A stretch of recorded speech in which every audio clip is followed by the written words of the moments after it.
चारों की 40 सीटें हम इंशाल्लाह जीत जाएंगे। शाम तक रिजल्ट आएगा इसका। कितनी उम्मीदवार है नेशनल कॉन्फ्रेंस? नेशनल कॉन्फ्रेंस से 4 उम्मीदवार हैं। एक तो चौधरी रमजान साहब हैं, सजाद साहब हैं, शमी साहब हैं और इमरान साहब हैं। बीजेपी काफी कॉन्फिडेंट है कि वो उन्होंने अपने 3 कैंडिडेट्स। अब ज़्यादा देर इंतजार तो नहीं करना पड़ेगा, कुछ ही घंटे बचे हैं, शाम तक तो रिपोर्ट ये रिजल्ट आएगा और पूरी उम्मीद है कि चारों की 40 सीटें हम इंशाल्लाह जीत जाएंगे। इंडिपेंडेंट कैंडिडेट किस तरफ है, क्या उनका? इंडिपेंडेंट कैंडिडेट्स जो हमारे साथ है वो हमने हमको वोट दिया है और कांग्रेस भी दे रही है और पीडीपी भी दे रही है। तो चौथी सीट के हवाले से मैं यकीन के साथ कह रहा हूँ कि चौथी सीट भी हम ले जाएंगे इंशाल्लाह। साहब, जो अभी एलओपी की तरफ से स्टेटमेंट आया था उसमें उन्होंने कहा था कि हम 3 सीटें यहाँ पर जीतेंगे, वो कैसे देखें? शायद वो उसने वो ख्वाब देखा है शायद, हाँ सपना आया था उसको।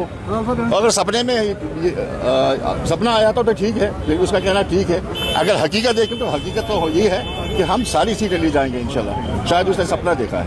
हॉर्स ट्रेडिंग की भी बात हो रही है। जिस तरह से नेशनल कॉन्फ्रेंस को पीडीपी का भी सपोर्ट जो है मिला और कांग्रेस का भी, तो आपको लगता है कि वोटिंग उसी तरह की होगी जो उन्होंने उसी तरह से होगी? वो तो एतमाद नहीं देते ना फिर, तो उन्होंने एतमाद दिया है इसी बुनियाद पे कि नेशनल कॉन्फ्रेंस के कैंडिडेट को जिताना है और वो उन्होंने वोट डाला है और नेशनल कॉन्फ्रेंस के मुकाबला है। तो उसमें क्या लग रहा है? किसमें?